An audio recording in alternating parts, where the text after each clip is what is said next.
Part of ESPN's live coverage of the event. Welcome everybody. To all of you. Wow. All right. Michael was just here saying how great it is to watch the three of you cover the WNBA, and I could not agree more. And Janae, I have to ask you, we're thrilled you're here. You've been through this once before, 2014. What are these women going through right now, and what were you going through back then? There's a picture. Baby Sinead, baby Nene. It's honestly the most magical moment of your life. It's a moment you're working for ever since you were a little kid, ever since the first time you pick up a basketball. And for me, the only thing I regret was probably that outfit right there. It was cute. It was cute. It was from Stein Mart. Shout out to Stein Mart. But these women are superstars. And I think when you think of the WNBA draft, this is their moment. Only in the WNBA is where you can go from playing in a national championship game and then 8 days later have to go to a new city, get celebrated, to go to a new place and to have a new journey. Again, like, I had a blast. My older sister was drafted #1 2 years prior, and so I call her my goal model because she sets goals and helps me achieve them. And so for me to be able to share that moment with her was the best basketball memory of my life. I love goal model too. That's I'm You can grabbing say that that. one. Yeah. Different than any before it. Why is that? I mean, it's different, certainly than the last 3 years when you look at the fact that there's really not a consensus #1 pick, and that's pretty rare. Last year, it was Paige Beckers, Caitlin Clark the year before that, Aaliyah Boston, Ryan Howard. And so typically, you're seeing maybe one player that the the team that's selecting one is keyed in on. And this year, Drea, there's really three. Yeah, there's three, and the three players that could go #1 are all so different, right? So That's to just so cool. run through them, they're very unique, right? AZ Fudd is a specialist. She's a sharpshooter. She's got picture-perfect shooting form. Like, if you're going to teach someone how to shoot a basketball, you would show them AZ Fudd because her form is phenomenal. She's so consistent, 45% from beyond the arc. So that's AZ. She's a specialist shooter. Olivia Miles is a specialist as she's a point guard.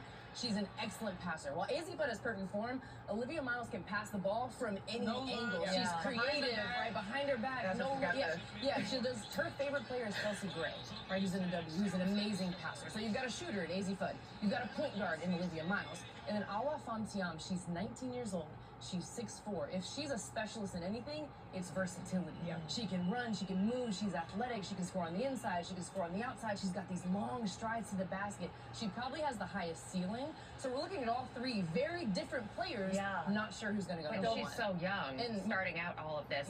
If there's going to be a surprise, what's it going to be? Well, for Awa Fam, it's coming to New York City because this is the first time that she's actually ever been to the city, which is pretty amazing. But I think all of us are looking at the players from UCLA, right? We could see a record number of players be drafted from one team. They're all coordinating outfits. They're all being dressed by coach, I'm told. So that's going to be something. Oh, they told us a little about that this morning. Fun. What big storylines will emerge? What other big storylines do you guys think?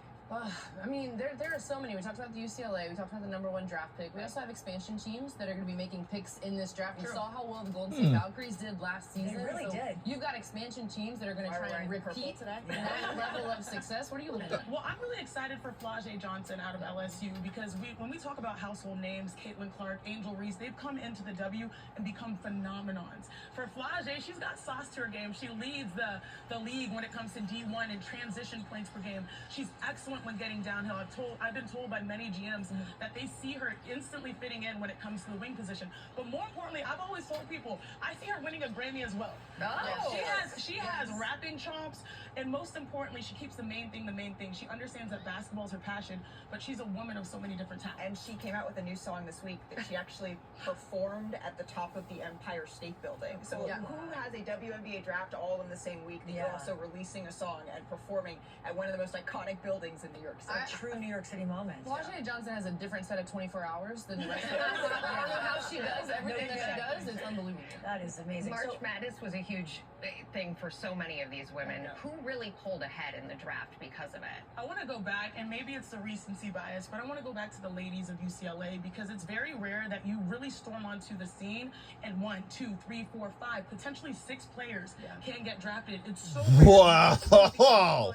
Having having 3 players or 4 players Right, getting drafted. right. Like Malika said, we might see a record number of them. And you guys know I'm partial to the post players because Dre and I always go back and forth. West Coast. Yeah, you're right. We are because I live down the street. When I go home, I see a huge billboard of Lauren Betts. It's a hot sauce billboard. She loves it, but she thinks her game is spicy.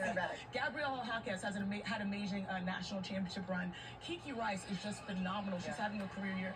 There's so many players for you to. Angela Dugalich, Yes. who was huge for them, especially in the Final Four. The fact that these players are stronger together and that amounted in a championship on top of getting drafted, I'm excited for them. Collective bargaining agreement. What does this mean for the rookies? It has to be quick here. Not too long ago, you sat with my big sister, who I'm very proud of, who's president of the Players Association, and what they did was truly transformational and historic.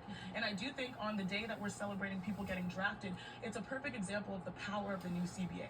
Meaning these rookies right now are going to make $400,000 per se if you're a #1 pick. That's more than the max player salaries on the previous CBA. And so I know a lot of people talk about salary and money and finances, but there are going to be so many benefits that come. I mean, you know what's wild? I'm done playing. I'm done playing. Are you gonna dust off those knees? I should probably leave this movie. But I'm even getting a check because they thought about taking care of the veterans, those who have paved the way. Here, here. So this CBA was truly amazing. It is such historic and such a.